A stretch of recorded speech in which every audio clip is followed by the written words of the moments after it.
금태안경 조르조 바사니. 시간이 기억을 흐리기 시작했지만 아직은 페라라에서 파디가티 선생님을 기억하는 사람이 적지 않을 것이다. 에르베 광장에서 가까운 고르가델로 거리에 진료소와 거처가 있던 이비인후과 의사이자 마지막에 너무도 비극적으로 생을 마감한 가엾은 남자 아토스 파디가티 말이다. 젊은 나이에 고향 베네치아를 떠나 우리 도시로 왔을 때 그는 누구보다 순조롭고 평온한 삶을, 그렇기에 더욱 누구나 부러워할 만한 삶을 살 것만 같았다. 때는 1차 대전이 끝난 직후인 1919년이었다. 이 글을 쓰고 있는 나는 당시 나이가 어렸으므로 그 시대의 다소 막연하고 혼란스러운 인상 정도만 서술할 수 있다. 시내 중심가의 카페는 군복 차림의 장교들로 북적거렸고 붉은 깃발을 펄럭이는 트럭들이 조베카대로와 로마대로로 쉴 새 없이 지나갔다. 성 북측 맞은편에서 공사 중인 제네랄리 보험회사 건물의 정면을 뒤덮은 비기에는 큼지막한 진홍색 선전 현수막이 걸려 있었다. 거기에는 사회주의의 친구들과 적대자들에게 레닌 식전주나 같이 한잔 나누자고 초청하는 문구가 적혀 있었다. 한편을 이룬 농민들과 급진적인 노동자들이 제향 군인들과 난투를 벌이는 일도 거의 매일같이 일어났다. 이후 20년 동안 어른으로 성장한 모든 이들의 유년기를 물들였던 이처럼 과열되고 소란스러우면서도 전반적으로 안일한 분위기는 어떻게든 베네치아인 파디가티에게 유리하게 작용했다. 전쟁 이후 괜찮은 집안의 젊은이들이 다른 지역에 비해서도 유난히 자유업으로 돌아가기를 꺼렸던 만큼 우리 도시에서는 그가 은연중에 터전을 잡기 쉬웠으리라. 1925년 시민들 사이에서 소란이 잦아들고 거대 국가정당을 조직한 파시즘이 후발주자 모두에게 유리한 지위를 제한할 만한 힘을 갖게 되었을 때 아토스 파디가티는 근사한 개인 병원의 소유주이자 새로 지은 대형 병원 산탄나의 이비인후과 과장으로서 페라라에서 이미 견고하게 기반을 잡았다. 말하자면 성공하였다. 그는 이제 미숙하기는커녕 그런 시절조차 없었던 사람 같았다. 모두들 그가 베네치아를 떠나온 이유에 대해 타지에서 행운을 잡기 위해서가 아니라 몇 년 사이 양측 모두와 끔찍이 사랑하던 여동생의 죽음을 지켜봐야 했던 대운하 위 드넓은 집의 고통스러운 분위기에서 벗어나기 위해서라고 알고 있었다. 그의 공손하고 신중한 태도, 눈에 띄는 청렴함, 가난한 환자들에게 자비를 베푸는 고귀한 정신을 사람들은 높이 샀다. 하지만 이런 이유보다도 외모에서 풍기는 인상이 먼저 그에게 호감을 느끼게 했다. 수염 없는 매끈한 뺨에 창백한 안색 위로 금태 안경이 유쾌하게 빛났고 사춘기의 위기를 기적적으로 견뎌낸 선천성 심장병 환자의 통통한 육체도 항상, 심지어 여름에도 부드러운 영국산 모직 외투에 쌓여있는 그 살찐 몸도 전혀 불쾌하게 여겨지지 않았다. 여하튼 분명 그에게는 뭔가 단번에 사람들을 매료하고 안심시키는 면이 있었다. 그가 매일 오후 4시부터 7시까지 환자를 받았던 고르가델로 거리의 진료소는 완벽한 성공의 상징이었다. 정말이지 현대적인 병원으로 그때까지 페라라에서 어떤 의사도 그와 비슷한 곳을 연 일이 없었다. 청결, 효율성, 널찍한 공간까지 흠잡을 데 하나 없는 진료소에 견줄 만한 곳이 있다면 오직 산탄나 병원뿐이었다. 8칸의 작은 대기실을 갖춘 진료소뿐 아니라 그와 같은 수방이 딸린 근처의 개인 아파트도 자랑거리였다. 우리 도시의 사람들, 특히 사회적으로 더 주목받는 시민들은 이런 것들의 사족을 못 썼다. 이곳 출신의 나이 지긋한 다른 서너 명의 전문의들이 개별적인 존경심에 이끌려 찾아오는 각자의 고객들을 계속 진료하고 있었지만 지나치게 가족적이고 미심쩍기까지 한 그 무질서한 곳을 사람들은 불현듯 견딜 수 없게 되었다. 파디가티의 병원을 방문한 사람이면 그럴 수밖에 없었다.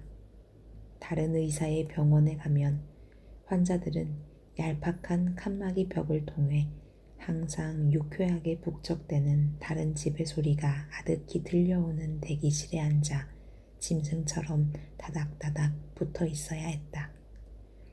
20와트 전구의 희미한 불빛 아래에서 타일에 적힌 침 뱉지 마시오와 같은 경고문이나 대학 교수 혹은 동료 의사들의 캐리커처 따위가 붙어 있는 서글픈 벽을 훑는 것 말고는 눈을 둘 곳이 없었다.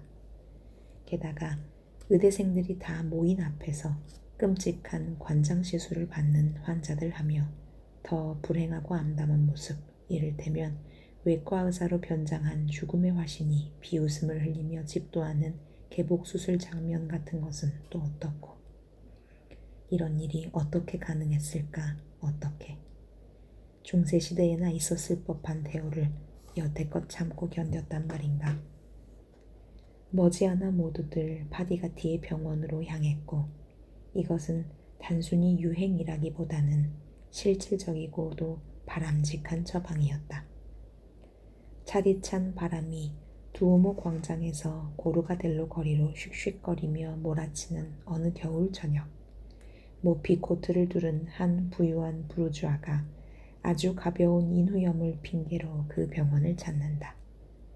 반쯤 열린 작은 현관으로 들어가 2계단씩 올라서 유리문의 초인종을 울리면 황홀한 빛을 발하는 출입구 너머로 새하얀 가운을 입은 젊은 간호사가 미소 지으며 그를 맞는다. 거기에는 자신의 집보다 어쩌면 상인 클럽이나 연합 클럽보다 더 따뜻하게 열기를 내뿜는 난방기가 있다. 안락의자와 소파가 넉넉하게 배치되어 있고 최근 신문과 잡지, 강렬한 백색광을 뿜는 전등갓 스탠드가 어김없이 놓인 작은 탁자들이 있다. 그는 온기 속에서 잠깐 눈을 붙이거나 사파가 들어간 잡지들을 뒤적이다가 지루한 기분이 들어 자리에서 일어선다. 그런 다음 홀린 듯이 벽에 촘촘하게 걸린 고대와 현대의 그림 및 판화를 감상하며 한 대기실에서 다른 대기실로 돌아다닌다. 그러다 마침내 온화하고 부침성 있는 의사를 만나고 의사는 환자의 목 상태를 진찰하는 그곳으로 친히 안내하는 동안 아주 고상한 신사로 변한다. 자신의 환자가 며칠 전 저녁 볼로냐의 시립극장에서 오페라 로엔그린에 출연한 아우렐리아노 페르틸레의 노래를 들었는지 알고 싶어 안다라는 것 같다. 혹은 어떤 대기실의 이러이러한 벽에 걸려있던 데키리코의 회화나 카소라티류의 작품을 유심히 보았는지, 그리고 데피시스라는 다른 화가의 작품이 마음에 들었는지 궁금해한다. 마지막에 언급한 화가 필리포 데 피시스가 페라라 출신의 매우 전도유망한 젊은 화가라는 것은 고사하고 처음 듣는 이름이라고 환자가 자백하면 의사는 엄청난 놀라움을 감추지 못한다. 그의 병원은 편안하고 즐겁고 품위 있는 장소이자 정신적인 자극제가 되기도 하는 공간이었다. 그곳에서는 시간이, 심각한 문제들이 곳곳에 깔렸던 지방도시의 저주받은 시간이 유쾌하게 흘러갔다. 작고 투명한 사회에서는 자신의 삶에서 공적인 영역과 사생활을 분리하고자 하는 정당한 요구만큼 무분별한 관심을 불러일으키는 것도 없다. 그렇다면 간호사가 마지막 환자를 보내고 유리문을 닫은 뒤 아토스 파디가티에게는 도대체 무슨 일이 일이 벌어질까? 의사가 퇴근 이후에 보내는 지극히 개인적인 시간에 대한 주변 사람들의 호기심은 끊이지 않았다. 그렇다. 파디가티에게는 온전히 헤아릴 수 없는 무언가가 있었다. 하지만 이조차 그에게는 호감을 사고 마음을 끄는 요인이 되었다. 파디가티가 오전 시간을 어떻게 보내는지는 누구나 훤히 꿰고 있었다.